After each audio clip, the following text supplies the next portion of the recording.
Good morning, friends. So, a commenter, a person on the internet, requested I put this video together to kind of give everyone, new players and old, a bit of a kind of high-level overview of the different classes available in Dungeons & Dragons. Now, a lot of people will be clamoring for the classics, like 3.5, or 2nd edition if you're a masochist, or Pathfinder if you prefer some dude from Seattle's House Rules over, the game. But whatever. The point is, we're not even going to do my favorite edition, which is 4th edition. We're going to do 5th edition because Wizards of the Coast put out this lovely new character builder, and it would be a shame if we didn't use it. So, with that in mind, we're going to go through each class kind of, again, at a high level and show you what's available. Now, before we get much further, I should let you know that I do have a master level subscription to D&D Beyond, and also I've bought almost all of the content for it, which is fine. Don't worry about it. But what we're going to do here is we're going to go through each class and kind of tell you what they're good for and what use you can get out of them as a player, and what kind of part they play in the party for those of you who are super new. So we're going to start off with just going through the classes at, again, a very, very high level, and then we're going to drill down just a little bit to let people kind of get a better idea of what's going on. So, starting at the top, we have the Barbarian. For those of you who have played MMOs, this is your melee DPS class. They have not a lot of armor. They put out ridiculous amounts of damage, and they're just really... They're big and they hit thing with axe or other weapon as necessary. The Bard is one of several, one of like 3, 2.5, anyway, support classes. Their job is to make everyone else better than they could be alone. The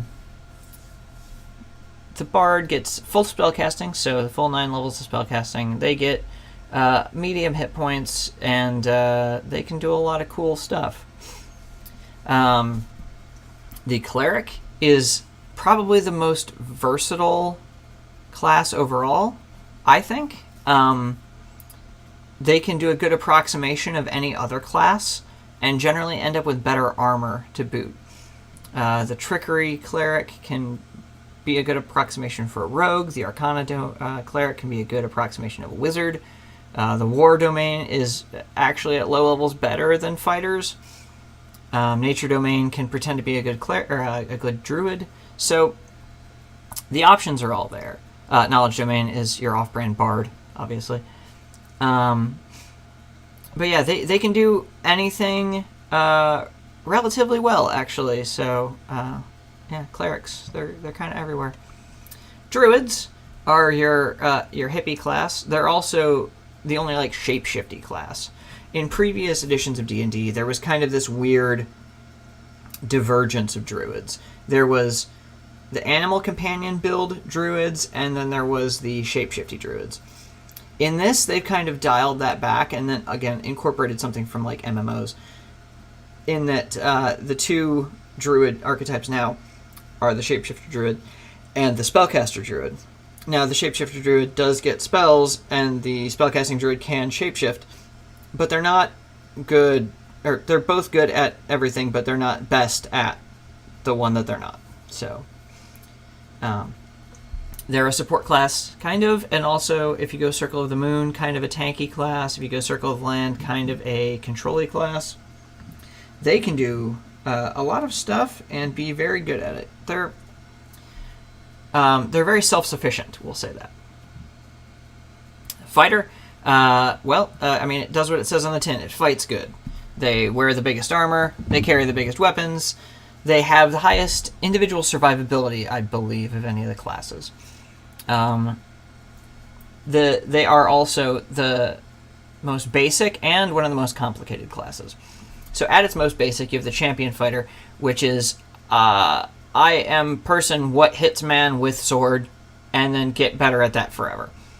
Up through the Eldritch Knight and the Battle Master, they are both much more complicated. The Eldritch Knight gets spells that you have to manage, and the Battle Master gets cool maneuvers that you can use to do all sorts of things, from like disarming and tripping your opponents to actually getting a few very small level battlefield heals. They're the closest approximation to a warlord or marshal from previous editions. They still don't do enough of that for me to be really happy, but they're the best approximation.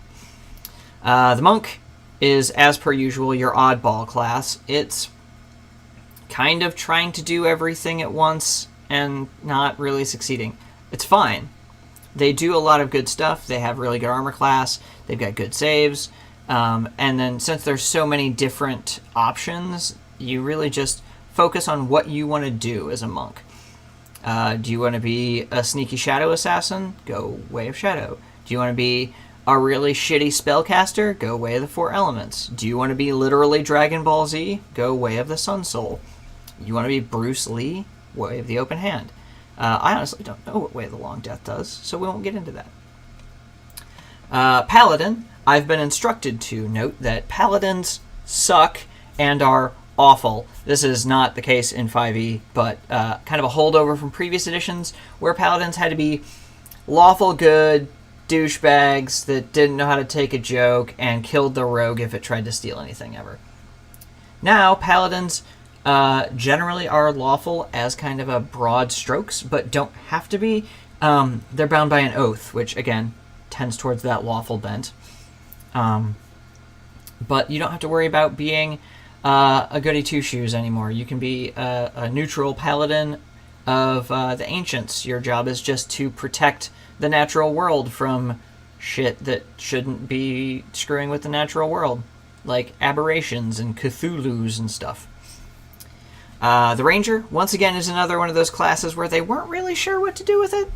The Hunter is a really good skirmisher. It's a solid build. It does a lot of cool stuff. It gets some spells that boost its damage and survivability. They, other than the Druid, are probably the best at like soloing the game if necessary. If you're going to play a one-player game, Rangers and Druids do it best because they can kind of do everything. They're very nature-y, and while they're not the best at anything, they cover a lot of bases, and your Ranger is the most likely character that's going to survive a long-term campaign overall, I think. The Rogue. This is your every-person character. Thieves, assassins, masterminds, duelists, swashbucklers, arcane tricksters. So if you want to be an illusion stabber, you can do that with the Rogue. They are, if you build them right, they are one of the highest damage per round classes available to most people. When they hit, they usually are going to be getting sneak attack. The class is built under the assumption that you're going to be getting sneak attack, if not every round, then every other round. So that giant pile of D6s you're going to be rolling is going to be a thing that you get to routinely do. Routinely. It's not something that the DM is supposed to dangle just outside of your reach. Oh, gotta get the sneak attack. Gotta try harder. If they're doing that, they're playing a very different game than the designers of this game intended. We'll say that. Sorcerer. The sorcerer is your, I don't fuck around with books or making pacts. I just am magic. I do the magic thing. They know less spells than the wizard. They have less... Sorry, my cat's knocking over things. No. They do less weird magical stuff than the warlock does, and their bloodline determines what kind of powers they have, whether that's blood of the storm, blood of dragons, or blood of wild magic. The warlock is your typical, I made an evil pact with evil monsters to get power. But from a lot of different traditions. There's, making pacts with devils, making pacts with fae, making pacts with unknowable horrors from beyond the stars, making pacts with undying undead things. They're another very simple, very blastery class. Their main shtick is I hit that dude with Hex, which is a spell that boosts their damage, and then blast away with my Eldritch Blast every round until they're dead. They get some other utility stuff and little cool like one-off abilities, like the ability to see through like darkness, the ability to change their face at will, the ability to summon cool familiars. So yeah, and they have decent hit points too. So it kind of all they're another good all-around class, kind of like the Ranger and the Druid. Last, my personal favorite, the Wizard. I say they're my personal favorite because I've been playing Wizards since 1992. Wizards are good blokes. They get to do all kinds of cool shit. They get to cast the biggest, dumbest, most ridiculous spells. They get the biggest versatility when it comes to spells of any of the arcane classes down here. And I just think it's cool to be someone that's so smart that they can tell the laws of the universe to sit down and shut up. It just makes me real happy. So their choice of school gives them a bunch of cool rider abilities that we'll get to later. So with that in mind, let's go back to the top, and we'll go over each of the classes in kind of a slightly deeper sense. So the Barbarian here, this man with his mighty thews and axe and cool beard that I cannot match, is a Barbarian. So you're gonna get some cool stuff. First of all, you get rages. Rages give you some things. So while you're raging, you get advantage on strength checks and saving throws. Notably, this is not attack rolls. This is just strength checks, so things like athletics, and strength saving throws like breaking out of vines. When you make a melee weapon attack using strength, you get a bonus to the damage roll that increases as you gain levels in a Barbarian. At first level, this is 2. Sorry, my camera might have been covering that up. This is 2 at first level. You get a boatload of hit points. Constitution is probably your second most powerful stat as a Barbarian, so you're going to want to have that pretty high. You're probably going to be starting off with 14 hit points, which is about, on average, twice what most non-fightery classes will have. You've got proficiency with medium armor, but most of the time that's not going to be all that useful, considering you're just going to stack your Constitution forever. You get access to all the weapons. You get strength and con saves, so you are built to survive all of the physical things that can be thrown at you. Oh, right, there's some pop-ups. Where'd you come from? Oh, nature skill. This is another cool thing about D&D Beyond, is when you hover over skills, it gives you a cool breakdown of what that skill does, as well as what attribute is generally tied to it. Now, as per the rules in the DMG, you can use animal handling with a skill or with an attribute other than wisdom with the DM's permission. If you're doing it, like in this instance, say we were trying to figure out a way to teach someone how to better handle animals. You know, you're working with the stable hand in town as a favor to the local lord because the stable hand is useless, but there's no one else in town to do it. So you sit down with him and you try to teach him how to handle animals. I would suggest you're probably using intelligence in animal handling to do that, or possibly charisma if you make a really strong case for it. Barbarians at first level also get unarmored defense. So your armor class is 10 plus your dex mod plus your constitution modifier when you're not wearing any armor. Note, you can wear shields and still gain this benefit. So a first level barbarian could possibly have an 18 AC with just carrying around a square piece of wood on their arm. Kind of useful. Later on, you get reckless attack. So you get, at the beginning of your turn, you can choose whether you're attacking recklessly or not. You get advantage on melee weapon attack rolls using strength during that turn, but any attacks against you have advantage as well. So that's kind of your give and take. Barbarian is a very press your luck kind of class. You rush in, you just turn on all your things, and you hit thing with axe until it's dead. Danger Sense. You have advantage on dex saves against effects you can see, such as traps and spells. You can't be blinded, deafened, or incapacitated. Very useful, and it's a thing that most people forget they have by about 4th level. And then at 3rd level, you get to choose one of your paths. So your options are the Berserker, Totem Warrior, and Battle Rager. The Berserker is not great, but still good. So at 3rd level, when you rage, you can go into a frenzy. If you do, you can make an extra weapon attack as a bonus action on each of your turns. When the rage ends, you get a level of exhaustion, which is not great because those stack until you get a long rest in, and then when you take a long rest, you only go down by 1, so long as you've eaten some food.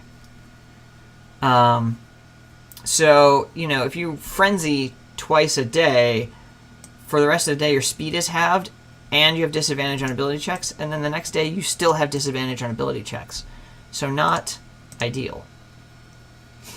You get immunity to some conditions while you're raging, and when you at top level, or at 14th level, top end of the subclass at least, you take damage, or when you take damage from a creature that's within 5 feet of you, you can use your reaction, so instead of making an attack of opportunity, to make a melee weapon attack against that creature when they damage you. So, somebody hits you, you just hit them back. It's a really useful thing.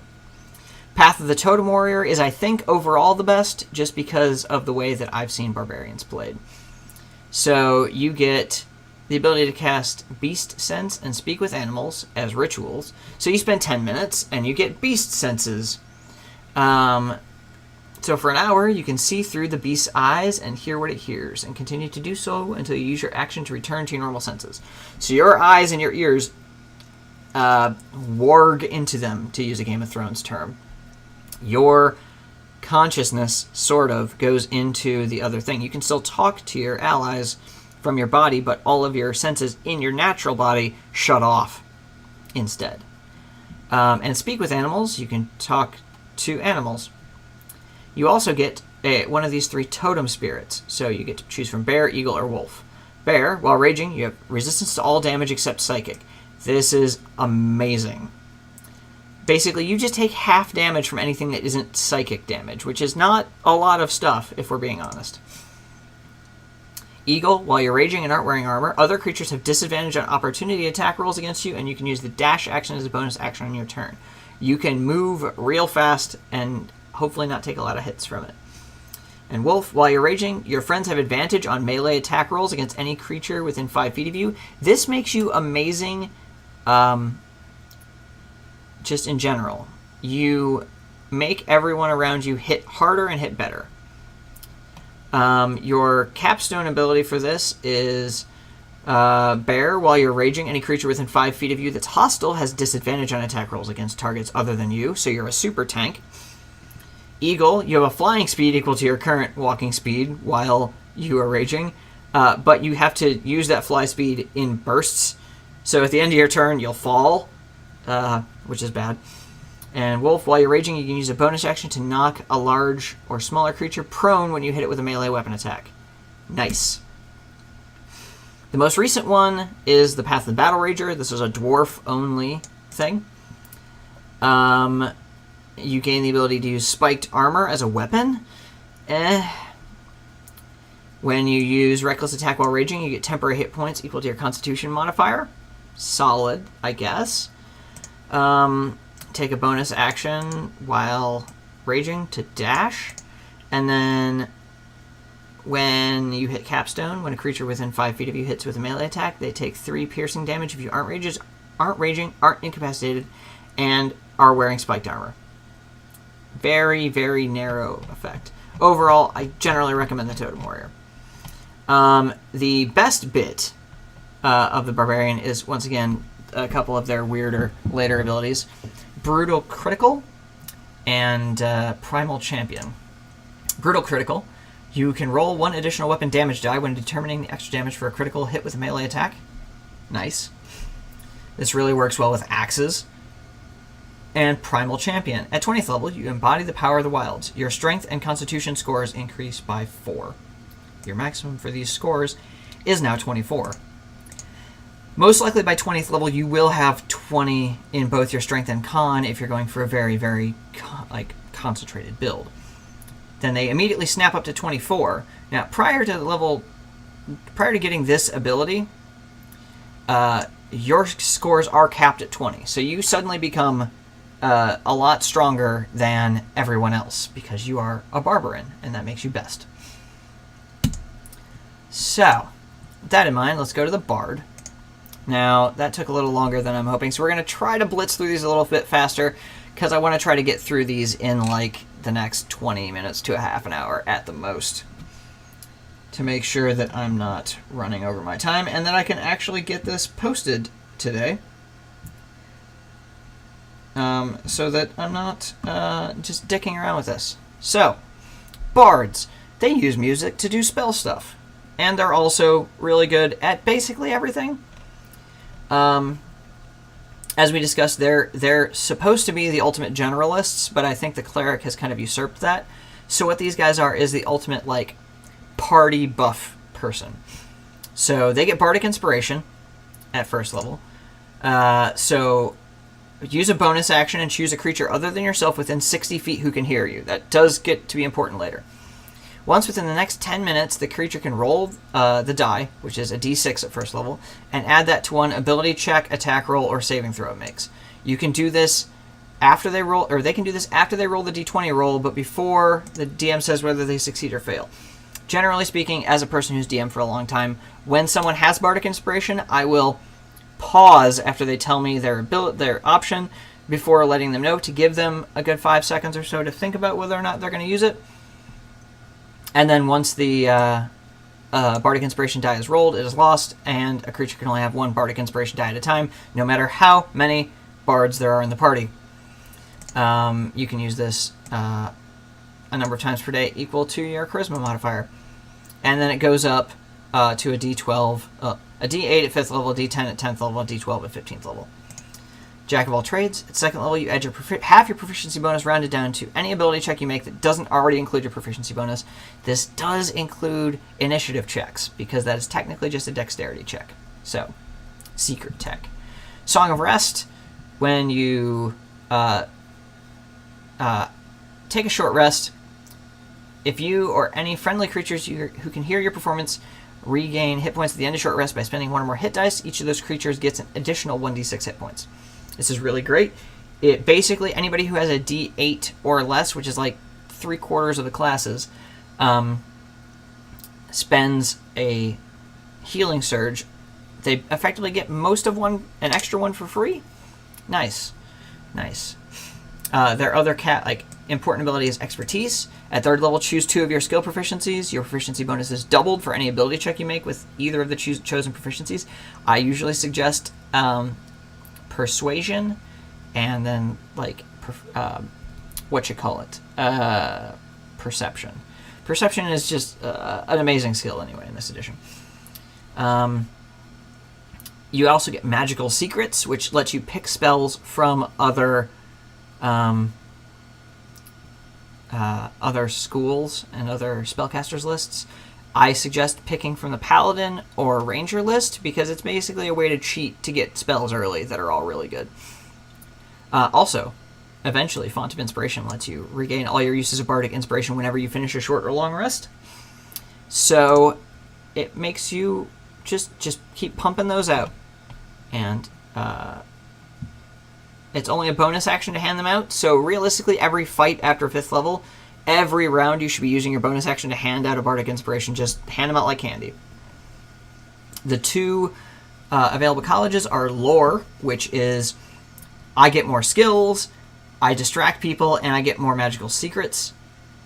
And Valor, which is kind of a half fighter, basically. You get an extra attack, you get combat inspiration, and which allows you to basically people.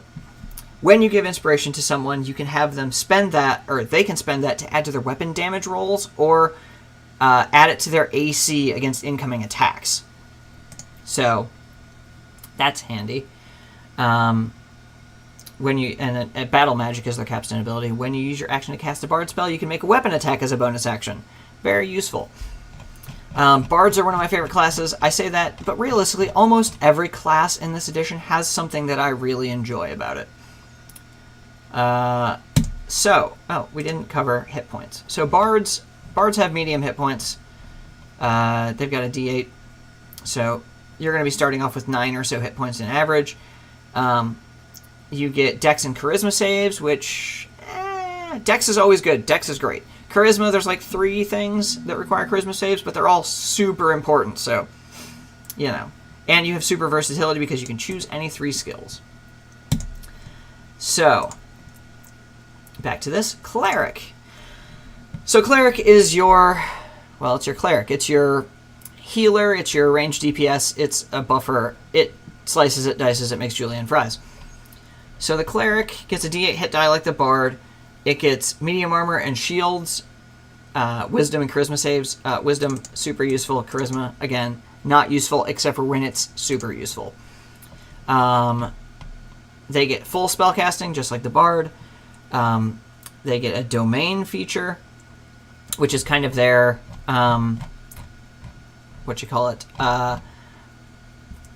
it's their subclass stuff. So you get to, pardon me just a second. You get to choose one of these domains. It basically chooses how you focus. So life domain, you're a healer.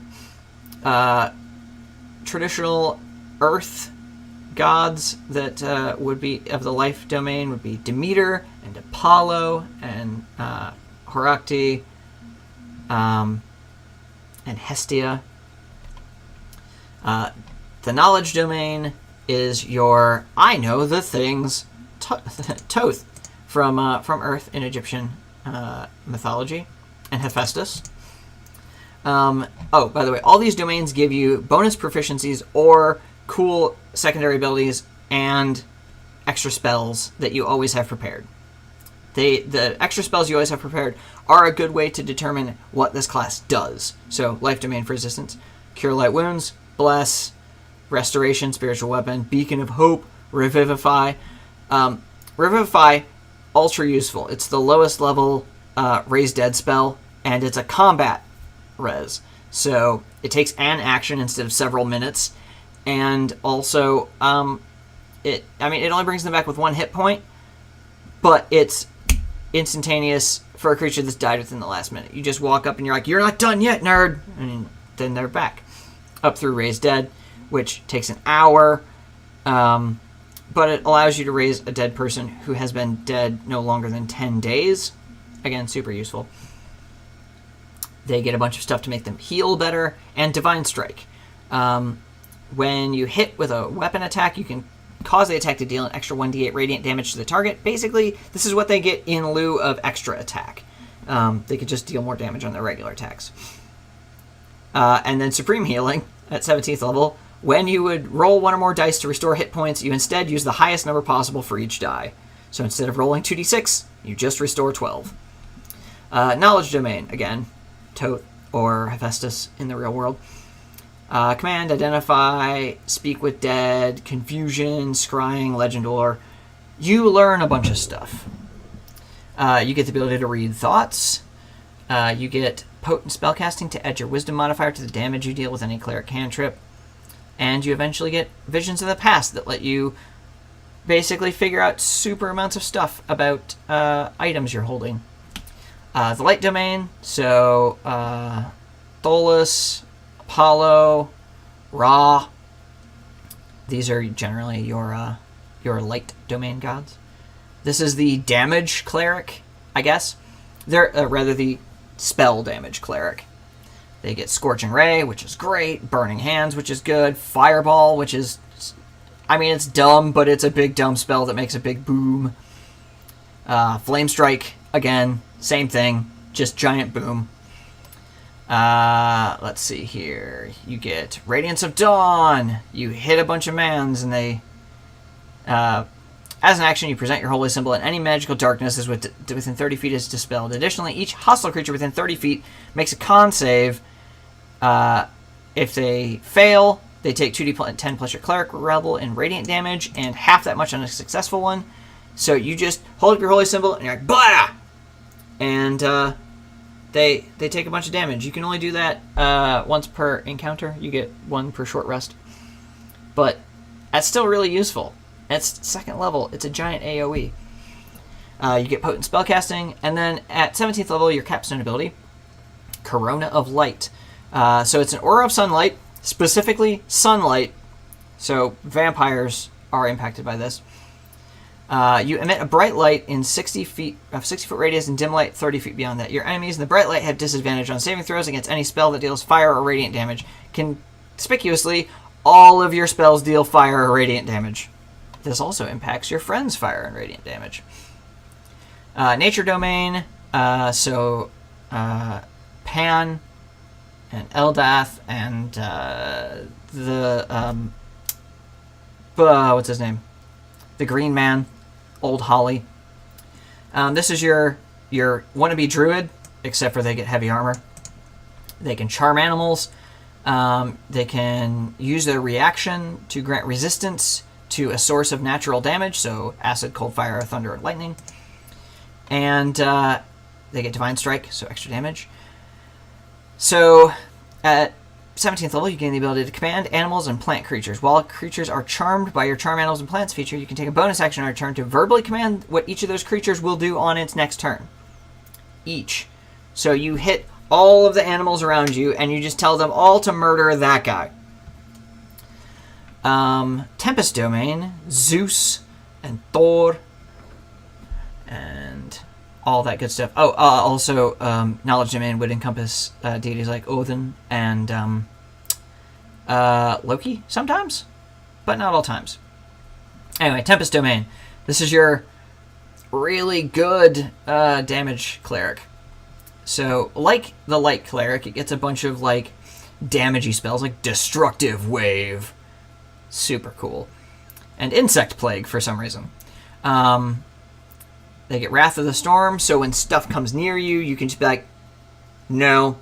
And then they, if they hit you, you can make them take damage. Really useful. And it's a number of times per day equal to your Wisdom modifier. So, every day, assuming you've built your cleric right, you're going to be doing this 3 times. So, most people don't get hit 3 times a day, so effectively every time you get hit, you basically rebuke them, and they take a bunch of damage. And then Destructive Wrath. When you roll thunder or lightning damage, you can use your Channel Divinity to deal maximum damage instead of rolling. This is really useful for things like Destructive Wave, which does, a lot of damage. Or Call Lightning. So, yeah, big damage.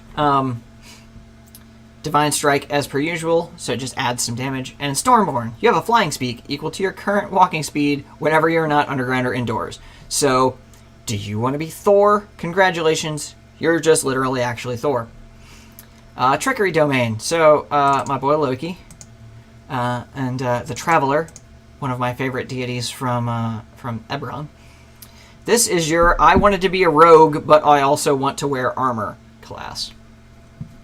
So they get disguise spells, blink, dispel magic, teleporty stuff, modify memory, kind of rapey, but you know, it's whatever. They get when you choose this domain at first level, you can use your action to touch a willing creature other than yourself to give it advantage on stealth checks. It lasts for an hour until you use this feature again. So you can't have your entire party getting it, but you can be like, hey, you there, fightsman, poke. You've got advantage on on stealth checks. So maybe that shitty armor isn't going to get you ruined.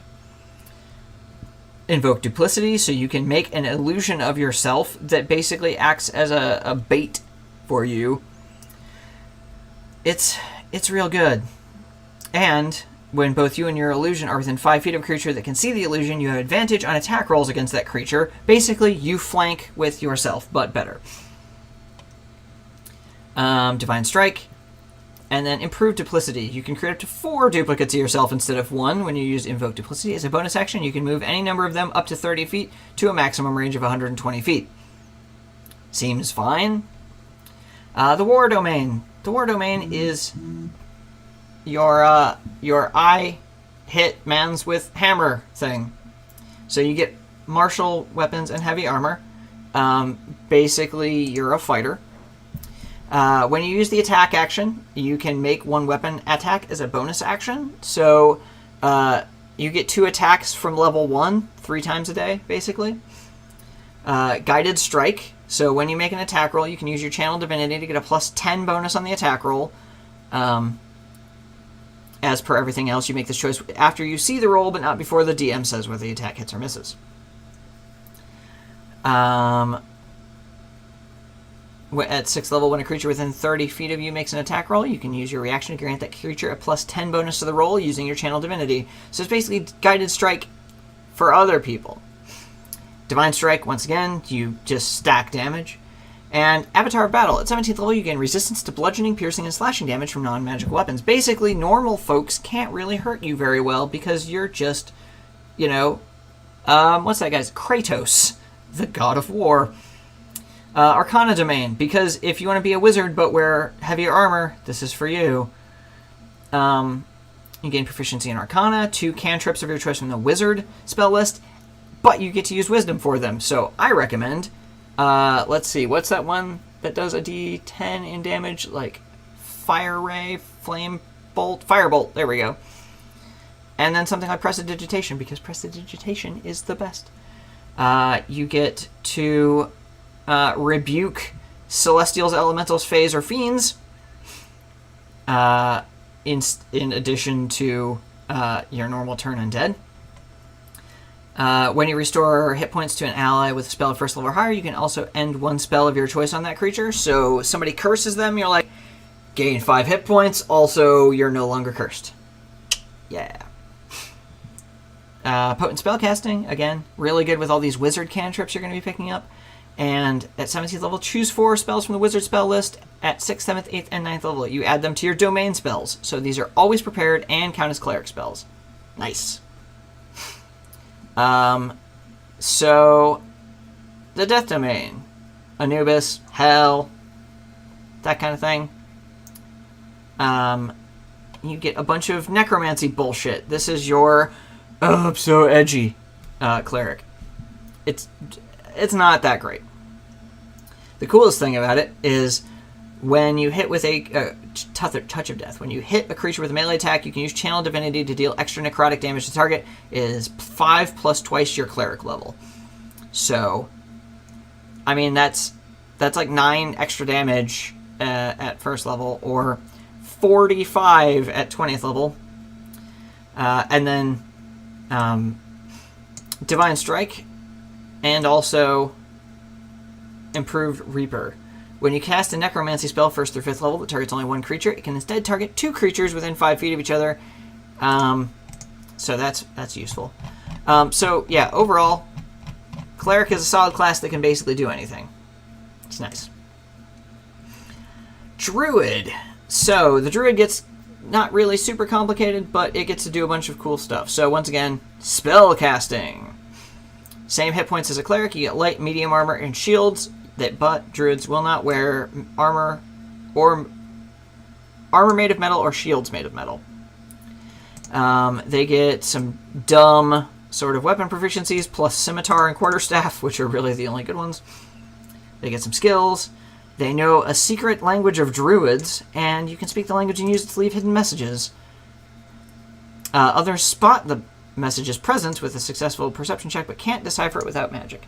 So that's super handy. Yeah, you know, you can leave secret messages if you have a party that all are druids. So you get spells. Wild shape, so you can turn into some stuff. At 2nd level, you can turn into a wolf. Basically, any creature with a challenge rating, any beast with a challenge rating of 1/4 or lower. At 4th level, you can pick anything that has a swim speed or not that is at CR 1/2 or less. And at 8th level, you can turn into flying things.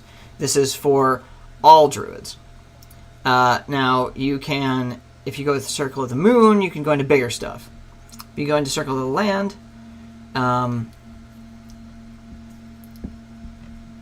Circle of the Land gets you bonus spells, the ability to, like, regain spell slots, and you get extra spells. So, like, Arctic Druids get Cold and Sleet Storm and Hold Person and Slow. Druids of the Coast get Scrying, Conjure Elemental, Mirror Image, Misty Step. Grasslands, Invisibility, Daylight, Haste, Insect Plague again. Underdark, Stinking Cloud, Insect...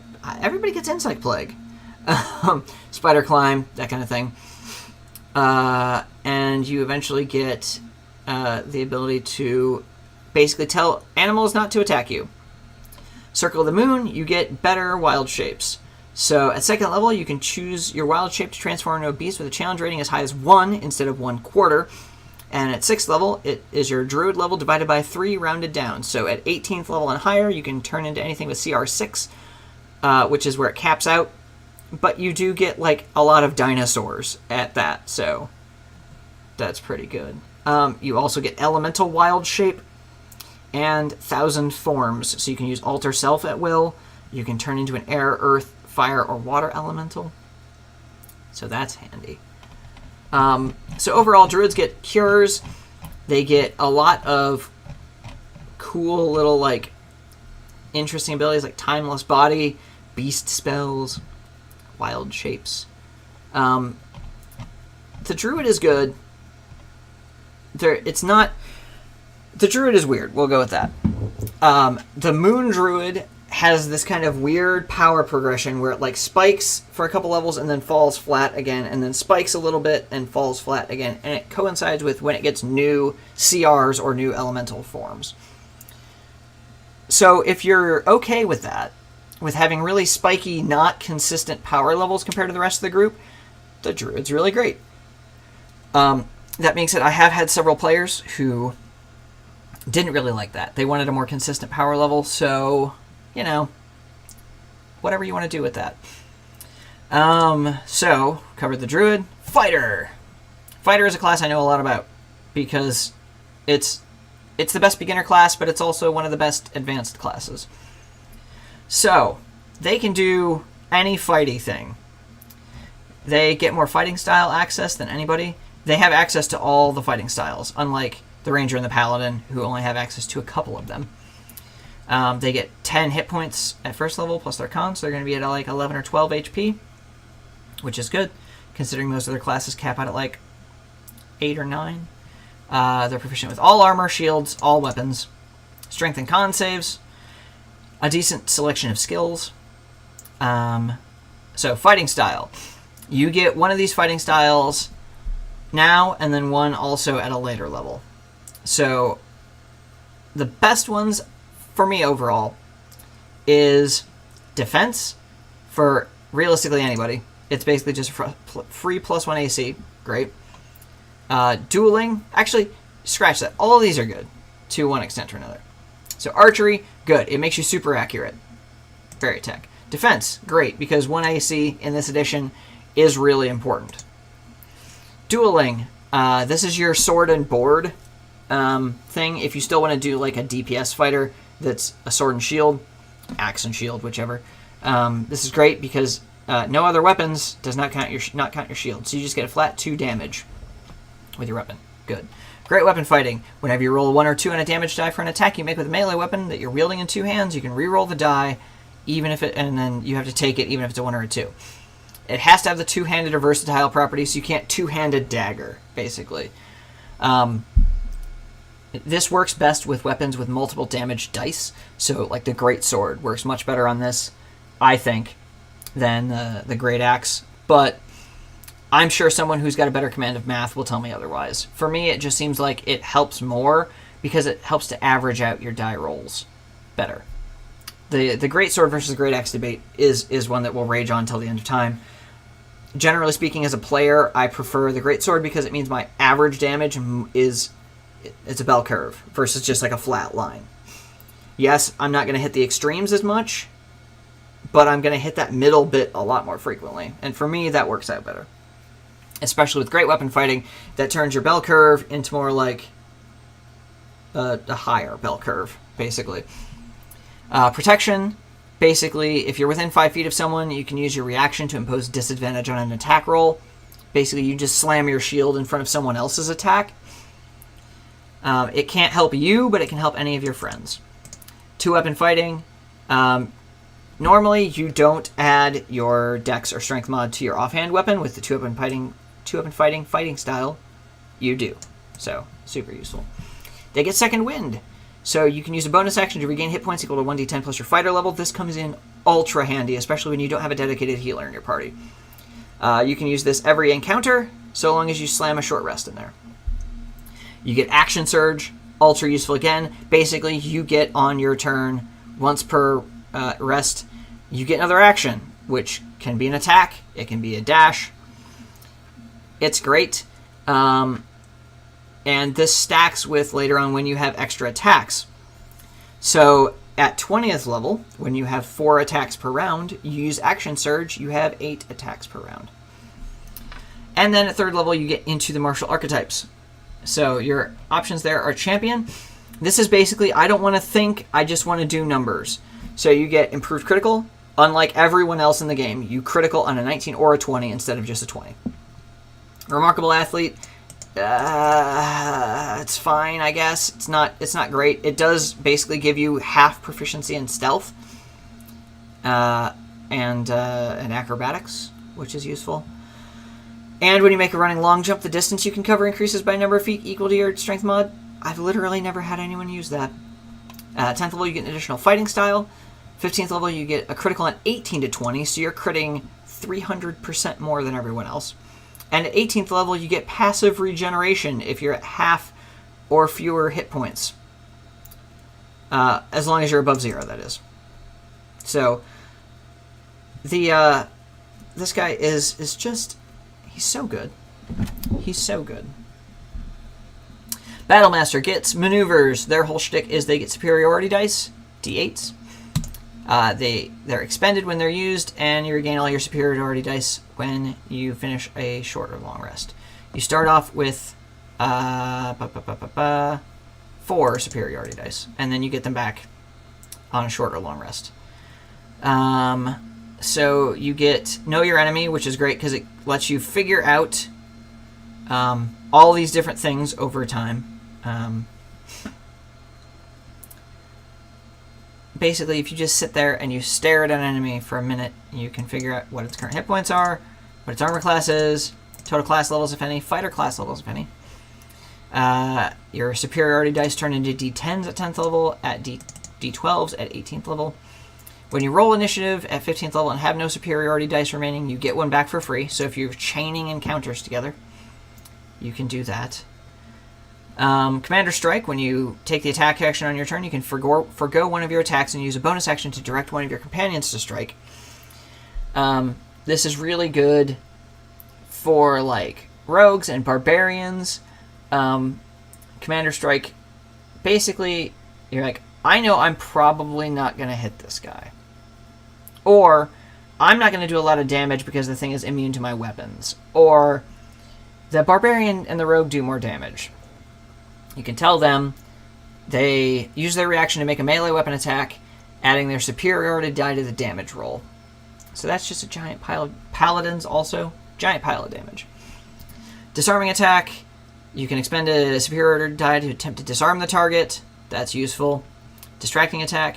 Expend a superiority die to distract the creature. Add your superiority die to the next attack roll against the target. You add the superiority die to the attack's damage roll that you just made, and the next attack roll against the attacker by an attacker other than you has advantage if the attack is made before starting your next turn. So basically, you hit a thing extra hard that your friends can get advantage. Super useful. When you move, you spend a superiority die to add the number roll to your AC. You only get 3 maneuvers of your choice, and then you get extra ones as you level up. Feinting attack. You have advantage on your next attack roll against that creature. If the attack hits, add the superiority die to the attack's damage roll. So it's kind of like distracting attack, but only for you. Goading attack, you hit at a creature and expend a superiority die to attempt to goad the target into attacking you. On a failed save, the target has disadvantage on all attack rolls against targets other than you. It's one of the only taunt-ish abilities. Lunging attack, extend your reach by an extra 5 feet. Maneuvering attack, expend a superiority die to maneuver one of your comrades into a more advantageous position. They can use their reaction to move half their speed without provoking opportunity attacks from the target, so basically they just circle around to get advantage. Menacing attack, spend a superiority die to attempt to frighten the target. Parry, basically you just knock down the incoming damage. Precision attack, add your superiority die to the attack roll. Pushing attack, knock the target back. Rally, choose a friendly creature who can see and hear you. They gain temporary hit points equal to your superiority die plus your charisma modifier. Riposte, counterattack, basically. Sweeping attack, hit a creature that's adjacent to the other creature that you just hit. Trip attack, you knock them down. Alright, Eldritch Knight. You get cantrips, you get spells, you get cool stuff. When you cast spells, at 7th level, when you use your action to cast a cantrip, you get to make a weapon attack as a bonus action. Weapon Bond. This is where it gets cool. You perform a ritual over a weapon. That is your weapon. You can throw it into the ocean. And so long as it's on the same plane of existence, you can summon that weapon as a bonus action on your turn, causing it to teleport instantly to your hand. So you can have up to 2 bonded weapons at a time. You can have your sword and then say, the sword you stole from your enemy. So you just take it away, perform the ritual over an hour, and then give it back. And then when your enemy is attacking you, you can just be like, "Bwow. Look, I got your sword now." Super fun. Eldritch Strike. When you hit a creature with a weapon attack, that creature has disadvantage on the next saving throw it makes against a spell you cast before the end of your next turn. You gain the ability to teleport before or after your action surge. And when you use your action to cast a spell, you make a weapon attack as a bonus action at 18th level. Super great. Purple Dragon Knight. This is the class that wanted to be the Marshal but failed miserably. So when you use your second wind feature, you can choose up to 3 creatures within 60 feet of you. They regain hit points equal to your fighter level. If it was a D10 plus your fighter level, it would be Primo. Since it's just your fighter level, it's not great, but it is useful. Get proficiency in the Persuasion skill. Your proficiency bonus is doubled for any ability check that uses Persuasion, so you're a super charismatic kind of a fighter. Inspiring Surge. When you use your action surge, choose a creature within 60 feet. That creature can make a melee or ranged weapon attack with its reaction, provided it can see or hear you. And at 17th level, choose 2. At 15th level, you extend the benefit of your Indomitable feature to 1 ally. You can reroll Intelligence or Wisdom or Charisma saving throw, and they aren't incapacitated. Basically, you can help a friend who also failed. So fighters can do a lot of stuff. Honestly, I rambled on a bit too long about the fighter, but fighters are my bros. They're good folks. Monk. So, what do we say about the monk? The monk gets to do a lot of things. Let's see here. They get unarmored defense, so their AC is Dex plus Wisdom plus 10. Super useful. Their martial arts attacks can use Dex, so basically you just stack Dex and Wisdom forever with this guy. You get to make Flurry of Blows attacks. You get key points that let you do cool stuff. Flurry of Blows lets you do 2 unarmed strikes as a bonus action. Patient Defense lets you dodge as a bonus action. Step of the Wind. You can disengage or dash as a bonus action on your turn, and your jump distance is doubled. Your speed increases while you move, level up, and eventually you can run across vertical surfaces or liquids. You can deflect missiles, so somebody shoots an arrow at you, you spend a key point. Use your reaction, not spend a key point. To reduce the damage by 1d10 plus Dex plus your monk level. And if you reduce the damage to 0, you can spend a key point to catch the missile and throw it back. So if somebody shoots you with an arrow, you grab it and use its inertia to fling it back at them, which would be hilarious. Slow fall, they get an extra attack, they get a stunning strike. They get, their hands count as magic weapons. They get evasion. They get, when you roll initiative and have no key points remaining, you regain 4 points. You can go into astral projection. You can become invisible. You don't age. Way of the Open Hand, you get to do cool stuff with kick punching. Way of the Shadow, you get to do shadow ninja bullshit, including teleportation and cast all these crazy spells. Cloak of Shadows, turn invisible. Opportunist, whenever a creature within 5 feet of you is hit by an attack made by a creature other than you, you can use your reaction to make a melee attack against that creature. So, you know, somebody hits your friend, you hit them also. Or rather, somebody hits an enemy, you also hit. So that's good. Way of the Four Elements. It's Avatar, but shittier. They get spells that aren't good and don't do enough damage. Can cast Cone of Cold at 17th level and using 6 key points. Of which, at 17th level, you have how many key points? 17. So you can do that 3 times. I guess that's not so bad. Overall, it's not great. But you get to, like, Elemental Attunement, and you get to attack to increase the distance of your unarmed strikes by 10 feet, and does fire damage. You get Gale Rush of Spirits, so you can cast Gust of Wind. You've got Sweeping Cinder Strike for Burning Hands. That's useful. Water Whip, you can knock things prone. Way of the Long Death, you can dim mock death punch people. You can scare them. When you reduce to 0 hit points, you expend a key point to have 1 HP instead. So as long as you have key points, basically you can't die. Touch of the Long Death. As an action, you can touch a creature within 5 feet and expend 1 to 10 key points. They have to make a con save and take 2d10 necrotic damage on a failed save and half as much. Sorry, 2d10 necrotic damage per key point spent, so 20d10 if you max out on a failed save. Way of the Sun Soul. This is your Dragon Ball Z guy. You get Ki Blasts and Burning Attack and Kamehameha, kind of. It's actually more like a shitty Spirit Bomb, but and you get Sun Shield, so you have a Saiyan aura that reduces the damage dealt to you by 5 plus your Wisdom modifier, so 10 basically at the level you have that. Monks are good. I don't know, man. They're weird. Monks do a lot of stuff, but not a lot of it very good. Paladin. Paladin, this is your spiky super damage class. They heal, they tank.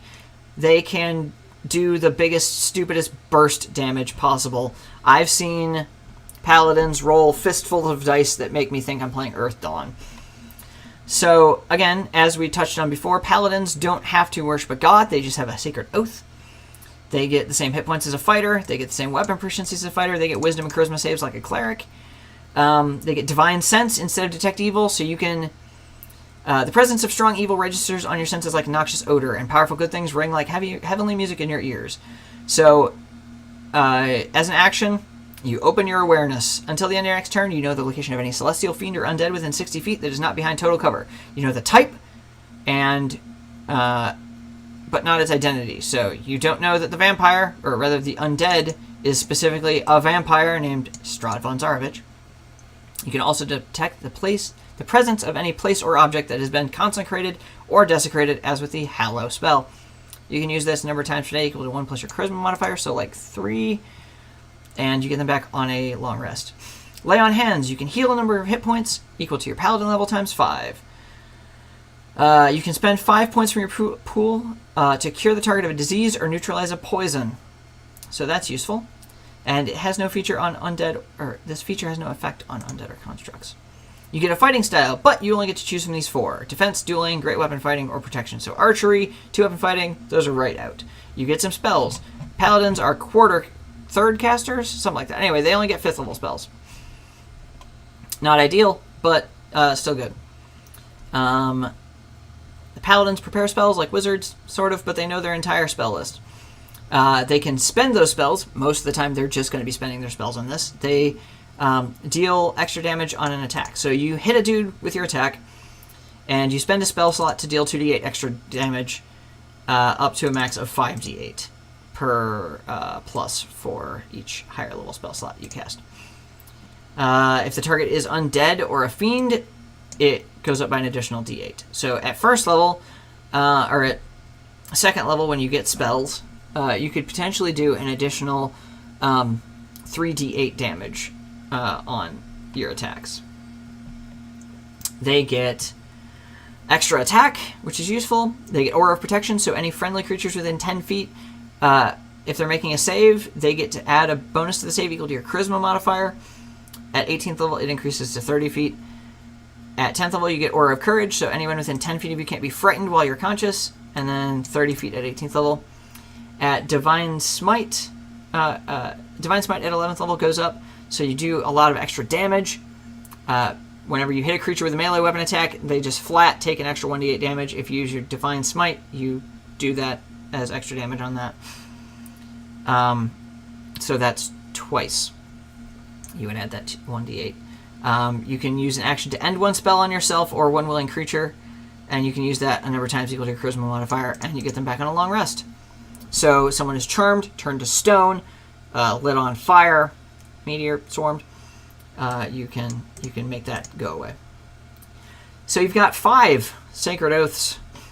Oath of Devotion is your typical knight in shining armor. You are honest, you're courageous, you're compassionate, you're honorable, and you are filled with duty. If you break these things, that's bad. You lose your class features. It gets you protection from evil, zone of truth, beacon of hope, commune, flame strike. Add your charisma modifier to attack rolls made with weapons. If you imbue the weapon you're holding with your channel divinity ability, you get turn the unholy.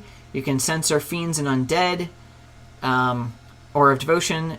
Friendly creatures within 10 feet of you can't be charmed. Purity of Spirit. You're always under the effects of protection evil from good. And you get cool aura effects that deal damage, and things get your friends get advantage on saving throws, which is useful. Oath of the Ancients is like your Green Knight. So you're supposed to keep the light, kindle the light, shelter the light, preserve your own light, and be the light. Be a good guy, but not like a knight good guy. Be like the one who's like, art is important, and also, guys, we should be positive. Yeah. They get Ice Storm and Tree Stride and Ensnaring Strike and Speak with Animals. They're kind of like a quarter druid. They get Nature's Wrath, so you can ensnare your foes, turn the faithless, so Fae and Fiends can be turned like undead. You and your friendly creatures within 10 feet have resistance to damage from spells. Super useful. You can undergo a transformation at 20th level to regain 10 hit points at the start of each of your turn. Whenever you cast a paladin spell, you can use it as a bonus action instead. And enemy creatures within 10 feet have disadvantage on saving throws against your paladin spells and channel divinity options. Oath of Vengeance, this is your I am the Punisher thing. So fight the greater evil. You will always fight the greater evil. That means you can ally with weaker, shittier evils. Ordinary foes might win mercy, but sworn enemies do not. So if some weak goblin is like, please don't kill me, I promise I'll be good, you might be like, alright, friend, fine. We will do the mercy thing. But if it's your sworn enemy, if it's like, that motherfucker is going down, well, sorry. By any means necessary, so you will do whatever it takes to get your foes exterminatus. And if your foes wreak ruin on the world, it is because I have failed to stop them. I must help those harmed by their misdeeds. So you go to a town that has been fucking blasted by your enemies. You didn't get there in time. Well, congratulations, friend. Better start helping them rebuild. They get to abjure enemy. So basically you pick a dude and frighten them. Vow of Enmity. You can utter a vow of enmity against a creature within 10 feet of you. Using your channel divinity, you get attack roll, advantage on attack rolls against that creature for 1 minute. Super great. When you hit a creature with an opportunity attack, you can move up to half your speed immediately after the attack, and as part of the same reaction. It doesn't provoke opportunity attacks. Whenever a creature under your vow of enmity makes an attack, you can use a reaction to counter attack. And you get your transformation power is you get wings and can fly. You emanate an aura of menace. The first time an enemy enters the aura, starts its turn there during battle, they can have to make a wisdom save or become frightened for 1 minute.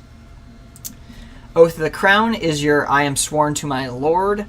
The law and loyalty and courage and responsibility are very important. This is your, like, Sir Galahad, basically. Compelled duel, warding bond, guardian of faith, Geas. You get to make challenges. You can be like, you, fight me 1v1. As an action, you can bolster injured creatures with your channel divinity. Each creature of your choice within 30 feet that can hear you gets 1d6 plus your charisma modifier hit points back if it is at half or less hit points. You have advantage on saving throws against becoming paralyzed or stunned. Whenever a creature within 5 feet of you takes damage, you can use your reaction to magically substitute your own health, causing that creature not to take damage, and instead you take the damage. This is the tankiest tank. At 20th level, you can do the transformation to get resistance to non-magical weapons. Your allies have advantage on death saves. You have advantage on wisdom saves, as do allies within 30 feet of you. Super useful. The Oathbreaker is stupid. It's the anti-paladin, and it's dumb. It's just dumb. We're not even going to touch on it. Ranger. So there's two kinds of rangers, but really there's only one kind of ranger. There's the hunter, and then there's the awful beastmaster. So the hunter gets a bunch of cool stuff. Well, I guess we're getting ahead of ourselves. They get paladinish spells. They get 1st through 5th level. They get good hit points. They get light and medium armor, shields, simple, and martial weapons. Strength and dex saves instead of strength and con saves. They get favorite enemies that let you get survival bonuses. You get a language of your choice spoken by your favorite enemy. And at 6th and 14th level, you get more favorite enemies. So, super useful overall. It's not as busted as in previous level or in previous editions of D&D where you would get like bonuses to hit them. Natural Explorer, this is super useful again for like West Marches style campaigns. Difficult terrain doesn't slow your group down. You can't become lost except for by magical means. Even when you're engaged in other activity while traveling, you remain alert to danger.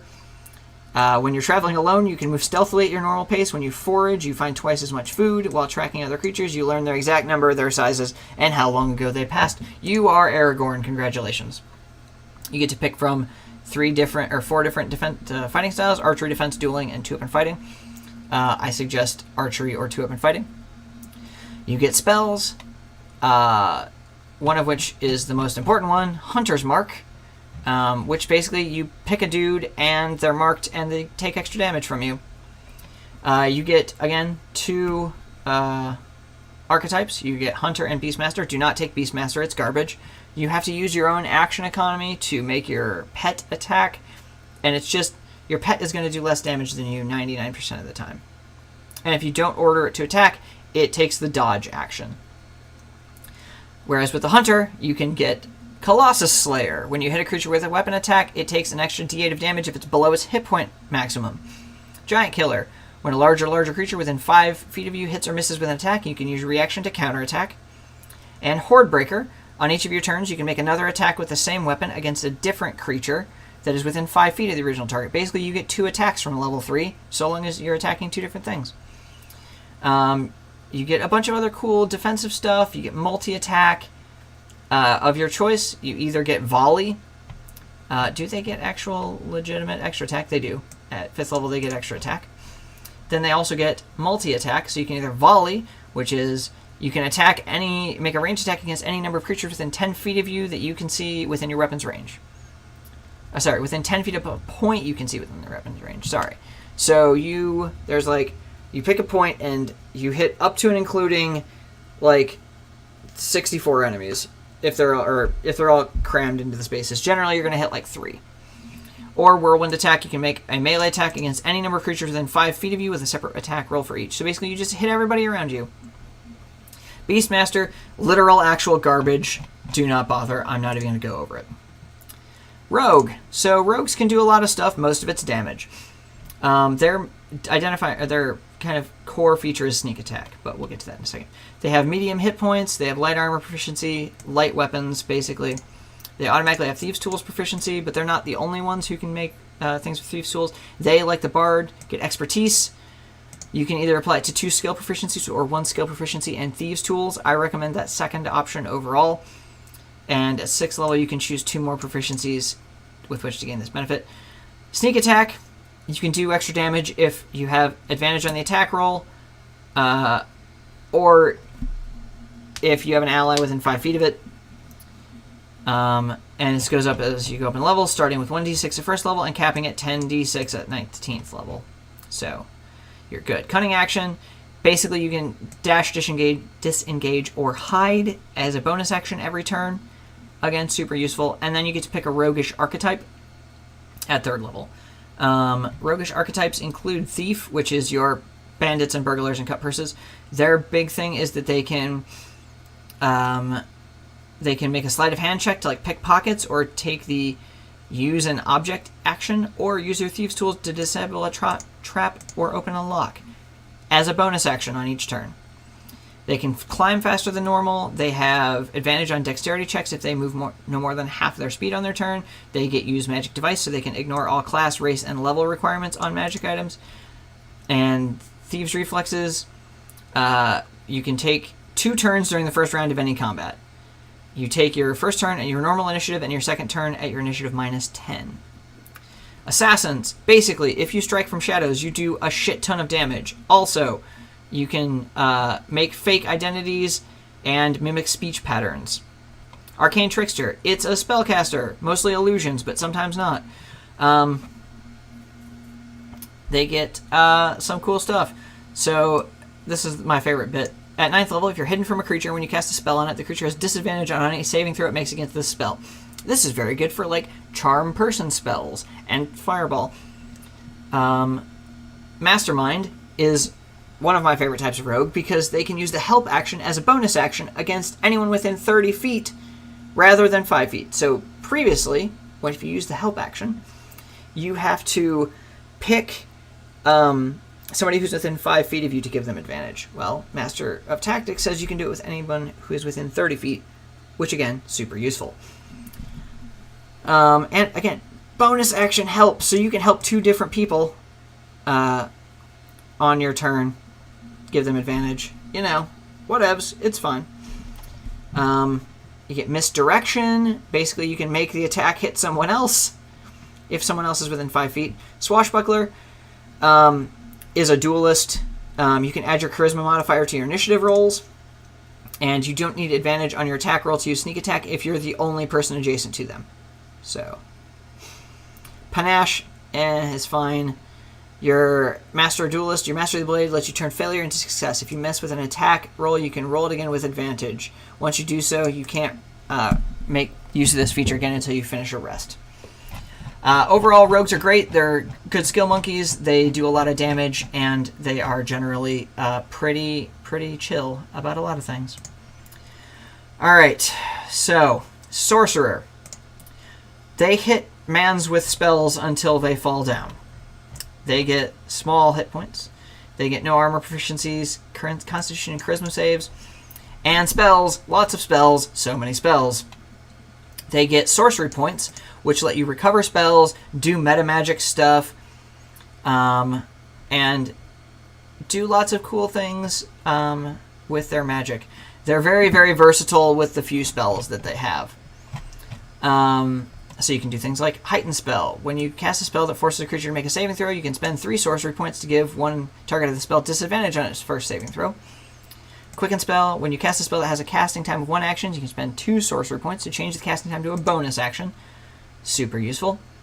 Subtle Spell. You can spend a sorcery point to cast it without any somatic or verbal components, so people don't know you're casting spells, generally. So the 3 bloodlines of sorcery are the Draconic Bloodline. Basically, you are descended from a dragon. You get dragon armor and elemental affinity and wings and frightful presence. Wild Magic. Nobody cares except for that you get to roll on this awesome, cool table when you cast a spell of 1st level or higher. Things like, you grow a beard made of feathers that remains on your face until you sneeze, at which point they explode out from your face. Up to, a unicorn controlled by the DM appears in a space within 5 feet of you, then disappears 1 minute later. For the next minute, you must shout when you speak. You cast Polymorph on yourself. If you fail the saving throw, you turn into a sheep for the spell's duration. If you die within the next minute, you immediately come back to life as by the Reincarnate spell, and you regain all expended sorcery points. Nice. And Storm Sorcery, this is the I want to multi-class into Tempest, Cleric, or Paladin of Vengeance thing. Basically, you can fly up to 10 feet when you cast any spell of first level or higher. You gain resistance to thunder and lightning damage when you're casting a spell first level or higher that deals thunder or lightning damage. So creatures of your choice within 10 feet take thunder or lightning damage equal to half your sorcerer level. It's just real good. So play a sorcerer if you want to hit dudes with damage forever. All the damage. Oh my god, the damage. Speaking of damage, Warlock. So the Warlock is weird. It's a outlier amongst outliers. So you get medium hit points, which is fine. You get simple weapons and light armor, which makes you different from all the other arcane classes. You get a patron at first level that determines what cool stuff you get. So your patron. So the Fiend at first level, when you kill a dude, you gain temporary hit points equal to a charisma modifier. The Archfey at first level, when you get Beguiling and Fearsome Presence. As an action, you can cause each creature in a 10-foot cube on a side of you to make a saving throw. If they fail, they're either charmed or frightened, your choice, until the end of your next turn. I choose Charmed. You regain that on a short rest. The Great Old One. You can speak telepathically one way. It cannot talk back, but you can whisper into things' brains. And the Undying. You learn the Spare the Dying cantrip, and you have advantage against saving throws against any disease. Undead have difficulty harming you. Overall, I think I like the Archfey the best of those, just for that first level ability. Anyway, your big thing is that your spell slots, you don't get a lot of them, but they are all at your max level all the time. You get Pact Magic, you get Eldritch Invocations. Eldritch Invocations give you cool stuff like Armor of Shadows. You get Mage Armor at will, forever. You get Beast Speech. You can speak with animals at will. Beguiling Influence. You get Proficient in Deception and Persuasion. Higher level things include Master of Myriad Forms. You can cast Alter Self at will. Otherworldly Leap. You can cast Jump on yourself at will. Seems kind of dumb, but you know, whatever. Visions of Distant Realms. You get the Arcane Eye spell at will. Witch Sight. You can see the true form of any shape changer or creature concealed by illusion or transmutation magic while they're within 30 feet of you. Nice tech. Anyway, as a Warlock, your main thing is going to be Eldritch Blast. It's a thing, it's a spell, it does a lot of damage, and you can boost it up with things like Agonizing Blast, adding your Charisma modifier on damage it deals. You get to pick a Pact boon. So you can pick Pact of the Chain, which is you get a familiar, a better familiar. Pact of the Blade, you get a super weapon. And Pact of the Tome, you get a bunch of cool spells that are outside of your normal class features. Later on in your pacts, you get things like Hurl Through Hell. You hit a creature with an attack, that can be a weapon attack or a spell attack. You can instantly teleport them through the lower planes. They hurtle through several layers of hell. At the end of your next turn, the target returns to the space it previously occupied or the nearest unoccupied space. If the target is not a fiend, it takes 10d10 psychic damage. Nice. No save, just 10d10 damage and remove from combat for a round. Archfey. Dark Delirium. You kind of drive them insane. Super useful. It's Charmed or Frightened for a minute. The Great Old One. You gain the ability to infect a humanoid's mind with alien magic of your patron. You can use the touch on an incapacitated humanoid. The creature is charmed until a remove curse spell is cast on it. The charm condition is removed from it via other magic, or use the creature again. You can communicate telepathically with the creature as long as the two of you are on the same plane of existence. So you can just go up to some hapless idiot, knock them out, touch them on the forehead, and now they're your thrall until they aren't anymore. And then Indestructible Life is the capstone ability for the Undying. When you reach 14th level, you partake in some of the true secrets of the Undying. On your turn, you can use a bonus action to regain hit points equal to 1d8 plus your Warlock level. Additionally, if you put a severed body part of yours back into place, when you use this feature, it reattaches. You can do this once per rest. So Warlock's good for dealing damage and doing weird, spooky shit. If you can't be arsed to play a wizard or a sorcerer, Warlock is great. I mean, overall, the Warlock is fun. Wizard. And then we have come to the end of this, and that half hour I promised you is not a thing. Wizards, they get spells. Spells, so many spells. They get shitty hit points. They get shitty weapon proficiencies. They get shitty saving throws. What they do get is access to the most powerful and ludicrous spells in the game. They get Arcane Recovery, so once you've cast a spell, you get to recover some magic on a short rest. And Arcane Traditions, you get to pick one of these ridiculous Arcane Traditions here. You get Spell Mastery. You've achieved such mastery over certain spells, you can cast them at will. Choose a first level wizard and a second level wizard spell that are in your spellbook. You can cast them at their lowest spell level without expending a spell slot when you have them prepared. So you're going to pick, I don't know, like invisibility and fucking like magic missile or something. It's super useful. You can just cast spells forever. Anyway, Arcane Traditions. So, your schools are Evocation, if you like to blow stuff up. Abjuration, you want to protect yourself and others. Conjuration, you want to summon some shit. Divination, you want to know all of the secrets. Enchantment, you want to fucking be a mind weirdo. School of Illusion, you want to be a different kind of mind weirdo. School of Necromancy, you want to, you really like the undead. Transmutation, you like to turn things into other things.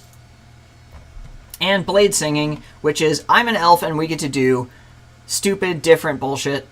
They get, like, extra attack and stuff that is very different. And also Blade Song. So for a minute per rest, you get to add your intelligence modifier to your AC. You move faster. You have Dex advantage on Dex acrobatics checks, and you get a bonus to Constitution saves made to maintain concentrations on your spells.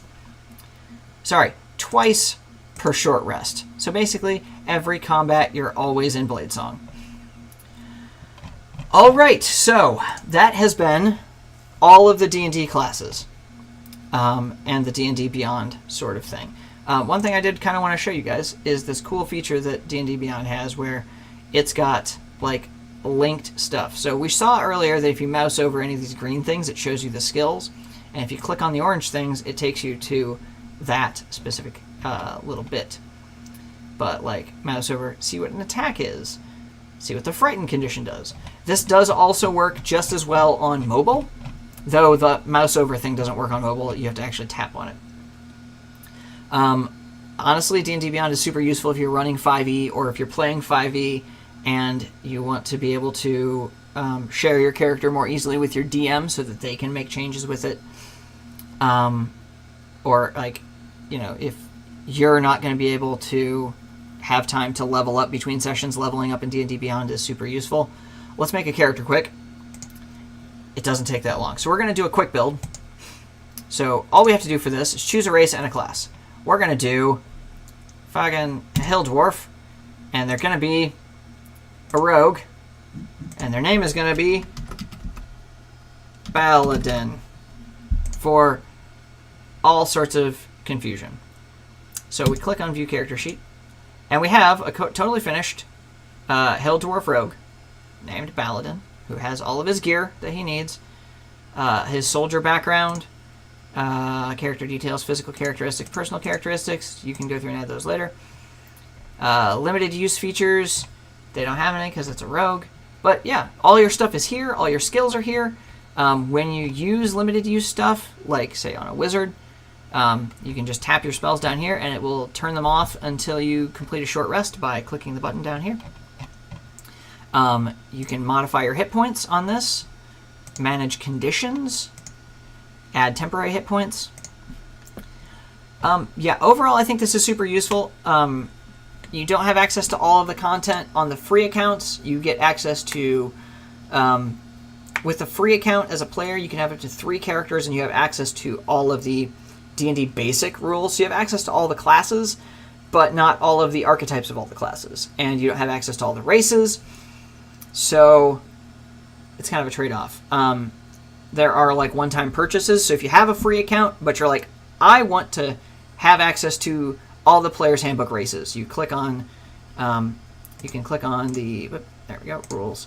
Click on the Player's Handbook, and you're like, balls, I already bought this, never mind. So you're like, I want to, oh, right, Marketplace, derp. So let's look at Player's Handbook. I said Player's Handbook, there we go. So you're like, I want just the Path of the Totem Warrior, or I just want one of these feats, or I just want, I don't know, drow or forest gnomes, or that kind of stuff. You can buy them individually. Any money you spend on this goes towards the purchase price of the Player's Handbook, and if you ever try to spend over the amount that the Player's Handbook would cost, like say you buy like 5 domains, or 7 domains, I guess, that puts you up over how much the Player's Handbooks cost, and it just unlocks all of it for you. So yeah, it's not as robust as the D&D 4 character builder, but it does have a lot of cool stuff. Anyway, so I'm very tired after talking for the last hour and some odd asinine amounts of time, so we're going to call it there. Thank you so much for hanging out. If you have any further questions, feel free to message me on here. I hope this has been useful. If not, sorry.